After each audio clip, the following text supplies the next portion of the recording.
નમસ્કાર વિદ્યાર્થી મિત્રો, લેક્ચર નંબર 6 ની અંદર આપ સૌનું હાર્દિક સ્વાગત કરું છું। આગળ આપણે લેક્ચર 1, 2, 3, 4 અને 5માં મધ્યકના થોડાક દાખલાઓ અને પ્રસ્તાવનો જોઈ। હવે આગળ આપણે મધ્યક પછી મધ્યવર્તી સ્થિતિમાનનું બીજું માપ છે મધ્યસ્થ। તો આપણે લેક્ચર નંબર 6 ની અંદર મધ્યસ્થના દાખલાઓ જોવાના છે। આ દાખલાઓ પણ ખૂબ જ અગત્યના છે। આ દાખલાઓ ઘણીવાર સ્પર્ધાત્મક પરીક્ષાઓની અંદર પણ પૂછાય છે। એટલે આજે આપણે જોઈએ મધ્યસ્થના દાખલાઓ। જુઓ, મધ્યસ્થના દાખલાઓની અંદર પહેલો દાખલો છે અવલોકનો 32, 44, 25, 50, 37, 41 નો મધ્યસ્થ શોધો। અહીંયા જુઓ અવલોકનો આપેલા છે 1, 2, 3, 4, 5 અને 6 અવલોકનો આપેલા છે। તો અહીંયા આ 6 અવલોકનોનો આપણે મધ્યસ્થ શોધવાનો છે। તો જુઓ, મધ્યસ્થની અંદર યાદ રાખવાનું, સૌ પ્રથમ તમને જે અવલોકનો આપેલા હોય એ અવલોકનોને ચડતા ક્રમમાં ગોઠવવા પડે। તો ચડતો ક્રમ કોને કહેવાય?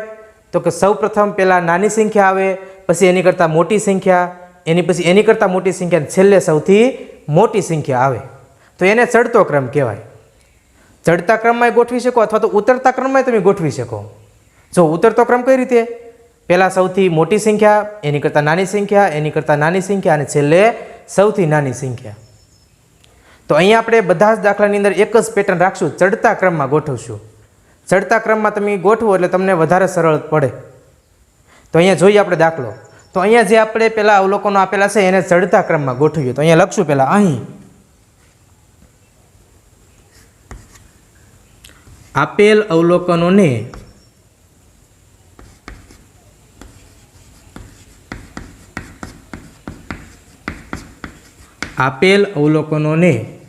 ચડતા ક્રમમાં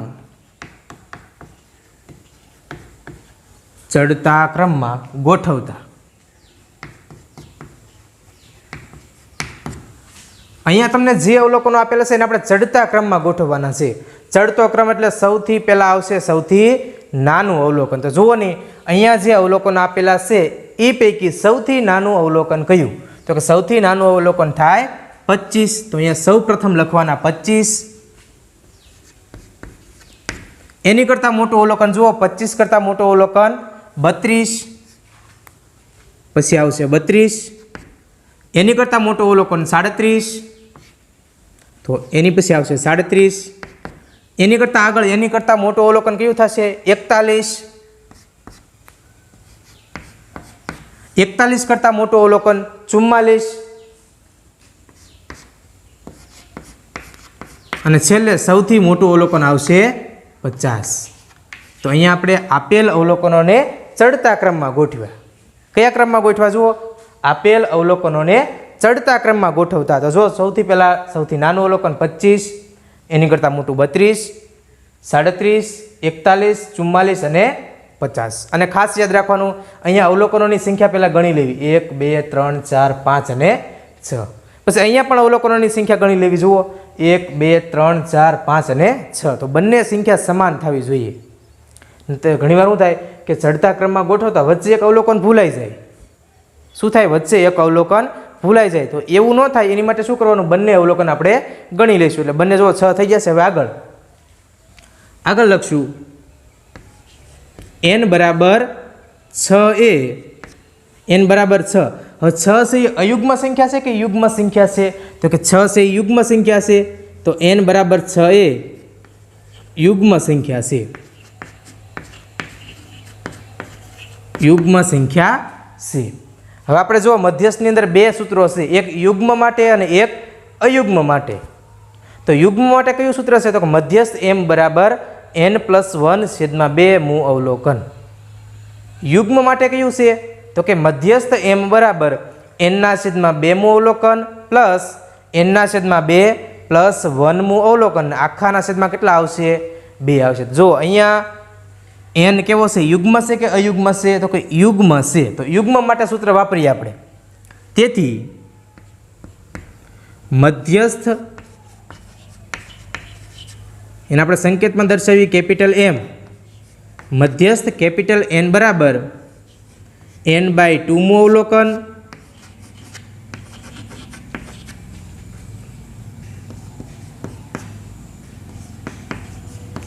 પ્લસ n/2 પ્લસ 1મું અવલોકન.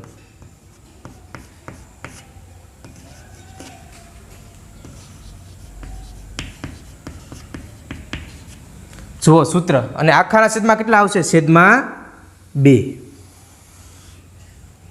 આખાના છેદમાં આવશે 2. n/2મું અવલોકન પ્લસ n/2 પ્લસ 1મું અવલોકન આખાના છેદમાં 2.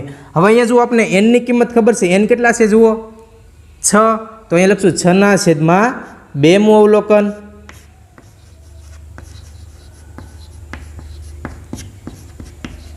પ્લસ 6ના છેદમાં 2 પ્લસ 1મું અવલોકન.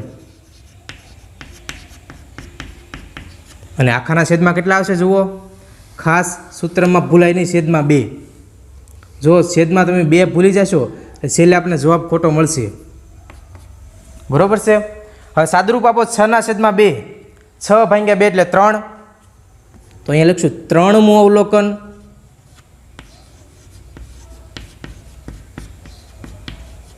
પ્લસ 6ના છેદમાં 2 એટલે 3.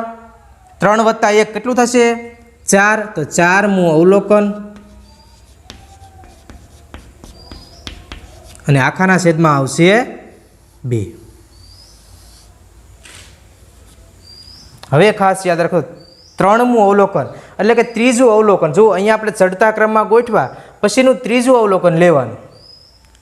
ત્રીજું અવલોકન વત્તા ચોથું અવલોકન છેદમાં 2. અને ખાસ યાદ રાખવાનું અહીંયા બંને અવલોકન ક્રમશઃ આવશે. જો પહેલું અવલોકન 5મું અવલોકન આવે તો બીજું 6ઠું જ આવે, કારણ કે અહીંયા જુઓ +1 છે. જે પહેલું અવલોકન મળે છે એની અંદર +1. તો અહીંયા આપણને ત્રીજું અવલોકન મળે છે, પછી કયું આવશે? 4મું અવલોકન. 3 પછી 4 કન્ટિન્યુ અને છેદમાં 2. હાલો 3મું અવલોકન 1, 2 અને 3. તો 3મું અવલોકન કયું થશે? 37. તો અહીંયા આપણે સાઈડમાં લખીએ બરાબર 3મું અવલોકન 37 પ્લસ એની પછીનું ક્રમશઃ અવલોકન 37 પછી 41 પ્લસ 41 છેદમાં આવશે 2. કરો બંનેનો સરવાળો. 38 વત્તા 41 સોરી 37 વત્તા 41. 30 ને 40 70, 7 ને 8 એટલે 78 અને છેદમાં આવશે 2. 78/2. કરો ભાગાકાર. 2 તેરી 6, 1 વધશે 2 નવા 18. તો અહીંયા આપણને મધ્યસ્થ એમ કેટલો મળે છે ભાઈ? 39 મળે. જુઓ ત્રીજું અવલોકન હતું 37, ચોથું અવલોકન 41 છેદમાં 2. જુઓ ખાસ અહીંયા જોવાનું 1, 2, 3. ત્રીજું અવલોકન 37 અને ચોથું અવલોકન 41. બંનેનો સરવાળો તો કે 78 થાય ને. જુઓ 30 ને 40 70, 7 ને 8 70 ને 8 78 છેદમાં 2. 2 વડે ભાગાકાર કરો 39. તો અહીંયા આપણે મધ્યસ્થ મળે છે 39. છેલ્લે લખવાનું આમ આપેલ માહિતીનો મધ્યસ્થ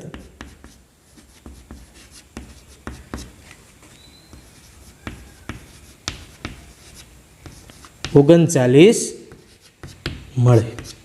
તો અહીંયા આપણને જવાબ છેલ્લે 39 મળશે. એટલે ખાસ યાદ રાખવાનું, જ્યારે તમને મધ્યસ્થ કહે તો સૌપ્રથમ આપેલ માહિતીને ચડતા ક્રમમાં ગોઠવી દેવાની. ચડતો ક્રમ એટલે સૌથી નાની સંખ્યાથી લઈને સૌથી મોટી સંખ્યા સુધી ચડતા ક્રમમાં ગોઠવ્યા પછી એ જોવાનું કે આપેલ અવલોકનોની સંખ્યા ગણી લો. હવે એ નક્કી કરવાનું n યુગ્મ છે કે અયુગ્મ છે. તો યુગ્મ હોય તો યુગ્મ માટે આ સૂત્ર વપરાશે અને અયુગ્મ માટે બીજું સૂત્ર વપરાશે. તો એ ખાસ જોવાનું યુગ્મ છે કે અયુગ્મ. પછી આગળ અહીંયા સાદુરૂપ આપો જુઓ. એના 6/2 એટલે 3, 6/2 + 1 એટલે 4. 4મું અવલોકન વત્તા 3મું અવલોકન આખાના છેદમાં આવશે 2. તો અહીંયા છેલ્લે સાદુરૂપ આપશો એટલે છેલ્લે આપણને જવાબ મળશે 39. તો ચાલો વધારે સમજ માટે આપણે આગળનો એક દાખલો જોઈએ. દાખલા નંબર 2.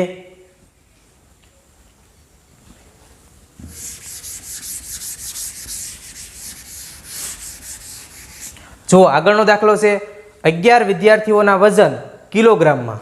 અહીંયા એકમ આપેલો છે કિલોગ્રામ. કિલોગ્રામમાં નીચે મુજબ છે 37, 42, 40, 39, 41, 35, 37, 36, 40 અને 42. અહીંયા જો 40 2 વખત આવે. ઘણીવાર અવલોકન છે એ ડબલ વાર આવી શકે, પણ મૂંઝાવું નહીં. એ ડબલ વાર હોય ત્યારે એને ક્રમશઃ લઈ લેવું. જો અહીંયા 3 વાર છે 40, 40 અને 40, તો એને આપણે ક્રમશઃ લઈ લેવું. બરાબર. હવે આગળ જોઈએ આપણે દાખલો. તો અહીંયા પહેલાં શું કરવું પડશે? આપેલ અવલોકનોને ચડતા ક્રમમાં ગોઠવવા પડશે. તો અહીંયા લખશું આપણે આપેલ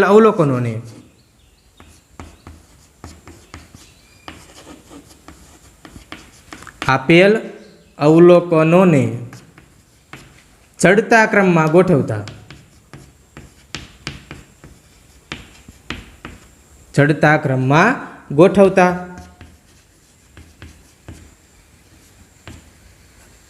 અહીંયા આપણે આપેલ અવલોકનોને ચડતા ક્રમમાં ગોઠવવા પડશે. તો ચડતો ક્રમ જુઓ, સૌથી નાનું અવલોકન જુઓ, સૌથી નાનું અવલોકન કયું થશે? તો અહીંયા સૌથી નાનું અવલોકન થશે 35. તો પહેલું અવલોકન લઈશું 35, અલ્પવિરામ 35 કરતાં મોટું, 35 પછી તરત 36 જુઓ, 36 પછી કયું આવશે? 37, પણ 37 બે વખત છે જુઓ, 37 અને 37. તો આને ક્રમશઃ આ રીતે લખવાના, 37. સમજાય છે? જુઓ અહીંયા 37 અવલોકન બે વખત છે, એટલા માટે શું કરશું? 37 અને 37 ને આપણે ક્રમશઃ લખશું. સો ઘણીવાર જવાબમાં કદાચ ત્રીજું અવલોકન આવે અથવા તો ચોથું અવલોકન આવે, તો આ તો બંને સમાન જ છે, તો બંનેનો મધ્યસ્થ કેવો મળે? સમાન મળશે. હવે આગળનું અવલોકન જુઓ, 37 પછી આગળ 38 નહીં 39. તો 39 એક વખત ડાયરેક્ટ લખી નાખો 39. સમજાય છે ને? જુઓ 39 પછી 40, પણ 40 જુઓ 3 વખત છે, 1 2 અને 3. તો અહીંયા 40 છે 3 વખત લખી નાખો, 40 અને 40. સમજાય છે? કોઈ પણ અવલોકન પુનરાવર્તન પામતું હોય, એકથી વધારે વખત આવતું હોય, તો એને ક્રમશઃ લખી નાખવા. અહીંયા આપણે ચડતા ક્રમમાં જ્યારે ગોઠવીએ ત્યારે શું કરવાનું? ક્રમશઃ લખી નાખવા. તો અહીંયા હવે 40 આવી ગયા 3 વખત. હવે આવશે આગળ 41.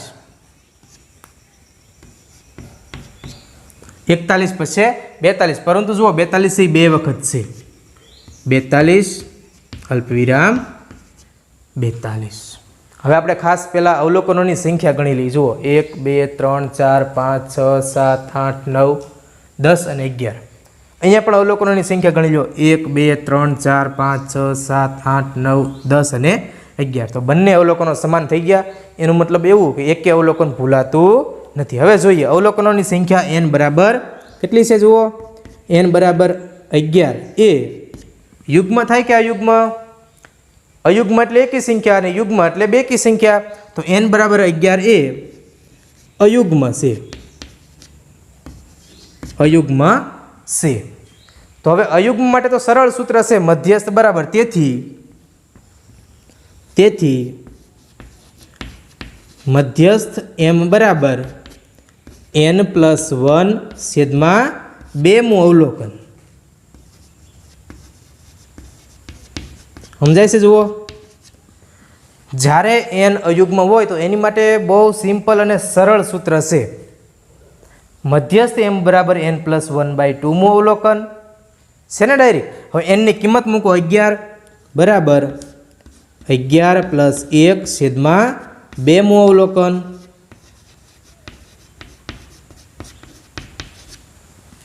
અગિયાર પ્લસ 1 કેટલા થશે? 12. 12/2. 11 + 1 12 અને 12/2 કેટલા આવશે? 12/2 કરશો એટલે 6મું અવલોકન આવશે.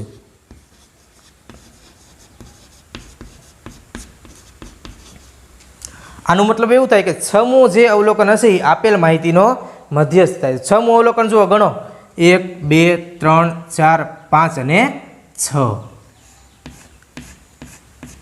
6મું અવલોકન કેટલું આવે છે? 40. તો અહીંયા આપણને 6મું અવલોકન મળશે 40. તો અહીંયા આપેલ માહિતીનો મધ્યસ્થ કેટલો મળશે? 40 મળશે. સિમ્પલ સૂત્ર n+1/2મું અવલોકન. છેલ્લે ખાસ લખવાનું આમ, સાઈડમાં હું લખું છું, તમારે નીચે લખવાનું આમ.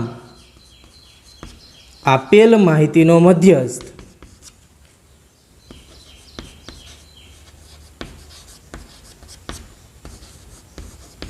આપેલ માહિતીનો મધ્યસ્થ 40 કિલોગ્રામ મળે.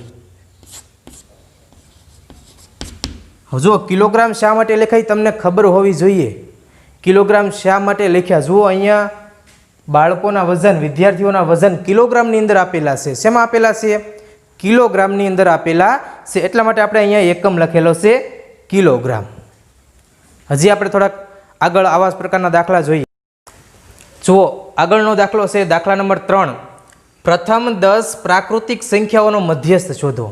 પ્રથમ 10 પ્રાકૃતિક સંખ્યાઓનો મધ્યસ્થ શોધો. તો અહીંયા આપણે પહેલાં ખબર હોવી જોઈએ કે પ્રથમ 10 પ્રાકૃતિક સંખ્યા કઈ કઈ છે. હવે આપણને ખબર છે પ્રાકૃતિક સંખ્યા એટલે 1 થી શરૂ થાય અનંત સુધી જાય. ક્યાંથી શરૂ થાય? 1 થી શરૂ થાય અને અનંત સુધી વિસ્તરે છે. તો અહીંયા આપણે પહેલી 10 પ્રાકૃતિક સંખ્યા લેવાની છે. તો પહેલાં લખશું અહીંયા અહીં પ્રથમ 10 પ્રાકૃતિક સંખ્યા. પ્રથમ 10 પ્રાકૃતિક સંખ્યા કઈ કઈ થશે? જુઓ 1 2 3 4 5 આગળ 6 7 8 9 અને છેલ્લે 10 છે.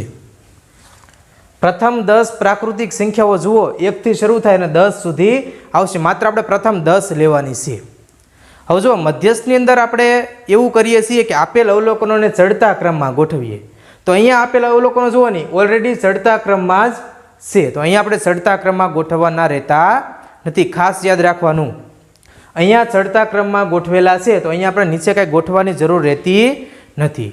હવે જોઈએ આગળ કે અહીંયા જુઓ અવલોકનોની સંખ્યા કેટલી છે? 10. તો અહીંયા લખશું n બરાબર 10 એ યુગ્મ છે. યુગ્મ એટલે બેકી. n બરાબર 10. n 10 એટલે કેવા થાય ભાઈ? બેકી થાય, યુગ્મ થાય. તો યુગ્મ માટે સૂત્ર શું છે? તેથી મધ્યસ્થ m બરાબર મધ્યસ્થ કેપિટલ M બરાબર n/2 મું અવલોકન.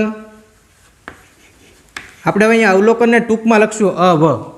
અવ લખું એટલે તમારે સમજવાનું અવલોકન લખેલું છે. શું લખેલું છે? અવલોકન લખેલું છે. પ્લસ n/2 પ્લસ 1મું અવલોકન. સમજાય છે ને? જુઓ અવ એટલે અવલોકન અને આખાના છેદમાં આવશે 2. એટલે ખાસ તમને આ સૂત્ર ખબર હોવી જોઈએ. n/2 મું અવલોકન પ્લસ n/2 પ્લસ 1મું અવલોકન બરાબર n ની કિંમત મૂકો. જુઓ n કેટલા છે? 10. 10/2 મું અવલોકન પ્લસ 10/2 પ્લસ 1મું અવલોકન. જુઓ કિંમત મૂકી અહીંયા છેદમાં આવશે 2. હવે અહીંયા આપણે આગળ સાદુરૂપ આપીએ. 10/2 10નો 2 વડે ભાગાકાર એટલે 5મું અવલોકન. અવલોકનને ટૂંકમાં અવ કહીએ છીએ. 10/2 5 5 વત્તા 1 6મું અવલોકન અને આખાના છેદમાં કેટલા આવશે ભાઈ? છેદમાં આવશે 2. હવે જુઓ 5મું અવલોકન વત્તા 6મું અવલોકન. તો ગણો 5મું અવલોકન 1 2 3 4 અને 5. 5મું અવલોકન 5. 6મું અવલોકન 6 બરાબર 5 પ્લસ 6 છેદમાં આવશે 2. 5 પ્લસ 6 કરો સરવાળો કેટલો આવશે? 5 પ્લસ 6 એટલે 11 છેદમાં 2. 11/2 11નો 2 વડે ભાગાકાર 5.5. તો અહીંયા આપેલ માહિતીનો મધ્યસ્થ આપણને મળે છે 5.5. છેલ્લે લખવાનું આમ આપેલ માહિતીનો મધ્યક. અથવા તો એમ તમે લખો તો પણ ચાલે. આમ પ્રથમ 10 પ્રાકૃતિક સંખ્યાઓનો મધ્યસ્થ 5.5 મળે. અને આમ લખો તોય હાલે. જો આમ આપેલ માહિતીનો મધ્યસ્થ આપેલ માહિતીનો મધ્યસ્થ 5.5 મળે. એટલે આ રીતે અહીંયા દાખલો પૂરો થાય. તો સૌપ્રથમ આપણને પહેલાં ખબર હોવી જોઈએ કે પ્રથમ 10 પ્રાકૃતિક સંખ્યા કઈ છે. અને 10 યુગ્મ હોવાથી અહીંયા સૂત્ર કયું લાગુ પડશે? n યુગ્મ માટે સૂત્ર લાગુ પડશે. તો અહીંયા વ્યવસ્થિત રીતે સૂત્રની અંદર માહિતી મૂકશો તો છેલ્લે આપણે જવાબ મળશે 5.5. જુઓ આગળનો દાખલો જોઈએ. પ્રથમ 5 અવિભાજ્ય સંખ્યાઓનો મધ્યસ્થ શોધો. પ્રથમ 5 સંખ્યા લેવાની છે, પણ કેવી? અવિભાજ્ય સંખ્યા લેવાની છે. અવિભાજ્ય એટલે જેના એક સિવાય બીજા કોઈ ભાગ નથી. એક અને સંખ્યા પોતે એની સિવાય બીજા કોઈ ભાગ નથી, એવી અવિભાજ્ય સંખ્યા લેવાની છે. અવિભાજ્ય સંખ્યા. તો પહેલા અહીંયા લખશું, અહીં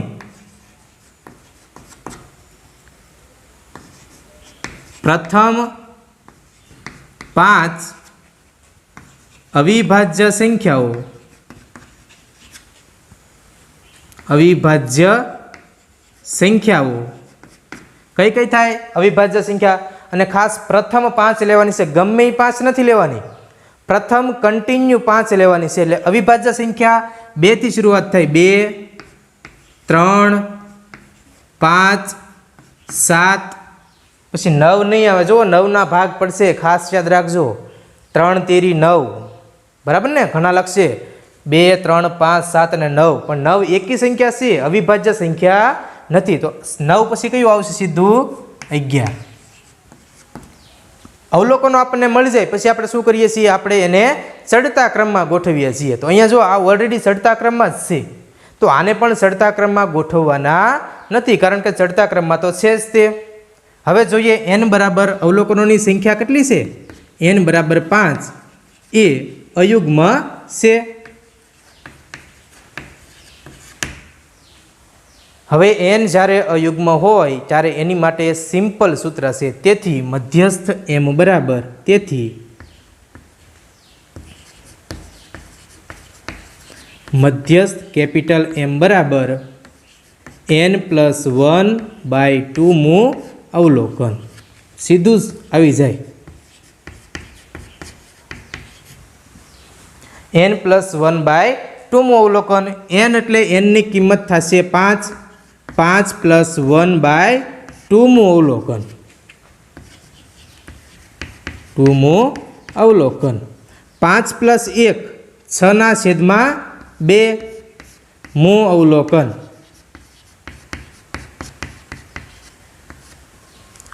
6/2 આપો સાદુરૂપ. 6/2 કેટલા આવશે? 3 મું અવલોકન.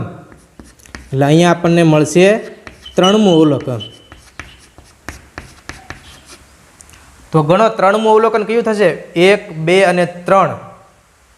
જુઓ 3 મું અવલોકન કયું આવશે? 5. એટલે આપેલ માહિતીનો મધ્યસ્થ થાય 5. તો મધ્યસ્થ કેપિટલ M બરાબર 5. અને નીચે લખવાનું આમ આપેલ માહિતીનો મધ્યસ્થ, અથવા તો શું લખી શકાય? પ્રથમ 5 અવિભાજ્ય સંખ્યાઓનો મધ્યસ્થ કેટલો મળે? 5 મળે.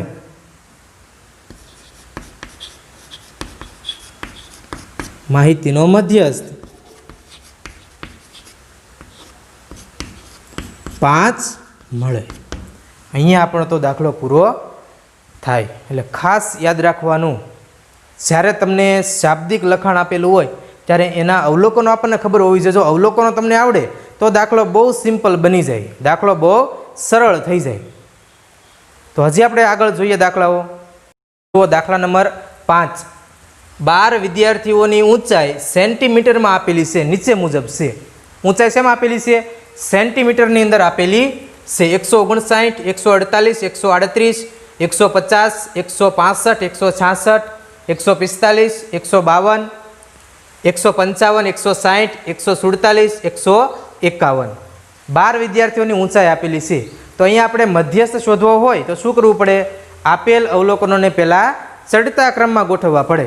ચડતો ક્રમ એટલે સૌથી નાના અવલોકનથી લઈને સૌથી મોટા અવલોકન સુધી જવાનું. તો અહીંયા આપણે પહેલાં ચડતા ક્રમમાં ગોઠવીએ. આપેલ અવલોકનોને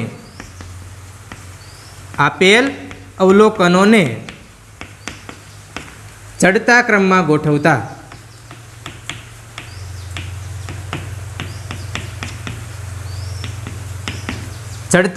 ગોઠવતા સૌથી નાનું અવલોકન જુઓ 138, 138 પછીનું અવલોકન 145,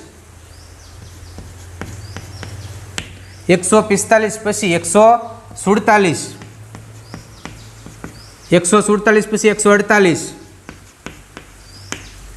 148 પછી 149 નથી, 150, 150 પછી 151, 151 પછી 152, 152 પછીનું અવલોકન કયું આવશે? 155, 155 પછી 159, 159 પછી 160, 160 પછી 165 અને છેલ્લે વધે છે 166. હવે આપણે અવલોકનોની ગણતરી કરી લઈએ. બંને સમાન થાય છે ને? 1 2 3 4 5 6 7 8 9 10 11 અને 12. 1 2 3 4 5 6 7 8 9 10 11 અને 12. તો અહીંયા આપણે આ ગણતરી બરાબર જ છે. હવે આગળ જોઈએ. n બરાબર, જુઓ n બરાબર કેટલા છે? n બરાબર 12a યુગ્મ છે. 12 કેવા છે? યુગ્મ છે. તેથી મધ્યસ્થ કેપિટલ M બરાબર n/2 અવલોકન પ્લસ n/2 પ્લસ 1 અવલોકન અને આખાના છેદમાં આવશે 2. n/2 અવલોકન વત્તા n/2 પ્લસ 1 અવલોકન છેદમાં 2. બોલો n ની કિંમત જુઓ કેટલી છે? n ની કિંમત 12. તો 12 છેદમાં 2 અવલોકન, 12 છેદમાં 2 પ્લસ 1 અવલોકન અને આખાના છેદમાં આવશે 2. હવે આગળ જોઈએ. 12 છેદમાં 2 સાદુરૂપ આપો. 12 છેદમાં 2 6 અવલોકન પ્લસ, હવે આપણને ખબર છે આ બંને અવલોકન છે એ કન્ટિન્યુ જ આવે. પહેલું છઠ્ઠું હોય તો પછી 7મું જ હોય. પહેલું ત્રીજું અવલોકન મળે તો બીજું કયું એની પછીનું કયું મળે? ચોથું જ મળે. તો અહીંયા જુઓ 12 છેદમાં 2 એટલે 6, 6 પ્લસ 1 7મું અવલોકન. અહીંયા બંને અવલોકન ફરજિયાત ક્રમશઃ જ આવશે છેદમાં 2. હવે અહીંયા આપણે અવલોકનો ઉપર જઈએ. જે ચડતા ક્રમમાં અવલોકન ગોઠવેલા છે એ જ જોવાના છે. હવે ઉપરના અવલોકન ભૂલી જવાના છે. છઠ્ઠું વત્તા 7મું જુઓ 1 2 3 4 5 અને 6. છઠ્ઠું અવલોકન 151 પ્લસ 7મું અવલોકન 152 છેદમાં 2. 151 વત્તા 152 પહેલાં જો 150 વત્તા 150 300, 300 ને 2 ને 1 3, 303 છેદમાં 2. 303 ને 2 વડે ભાંગો. 2 એકા 2, 1 વચ્ચે 1 ને 0 10, 2 પંચા 10. ફરીવાર ભાગ હાલશે. 2 એકા 2, 1 વચ્ચે હવે ભાગ નહીં હાલે. પોઈન્ટ મૂકીએ. 2 પંચા 10. તો અહીંયા આપણને મધ્યસ્થ મળશે 151.5. છેલ્લે લખવાનું ખાસ. આમ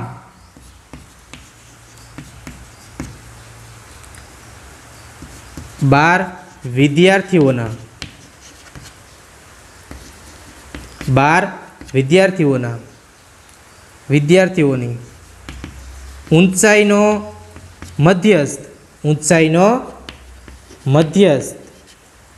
151.5 સેન્ટીમીટર મળે. હવે જુઓ સેન્ટીમીટર શા માટે લખ્યું તમને ખબર જ હશે. સેન્ટીમીટર શા માટે લખ્યું? તો જુઓ અહીંયા એકમ આપેલો છે.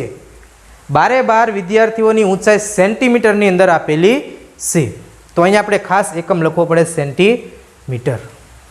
બરોબર છે. જો આપણે અહીંયા 5 દાખલા ગણ્યા. આ લેક્ચરની અંદર 5 દાખલા ગણ્યા છે કુલ. તો હવે વધારે મહાવારા માટે હું તમને આવા જ 2 થી 3 દાખલાઓ હોમવર્કની અંદર આપું છું. તો અહીંયા આપણે લેક્ચર 6માં કુલ 5 દાખલા ગણ્યા અને તમને 2 થી 3 હું હોમવર્કની અંદર આપું છું, જેથી કરીને તમને વધારે મહાવરો થાય. હવે આપણે લેક્ચર નંબર 7ની અંદર મળીશું.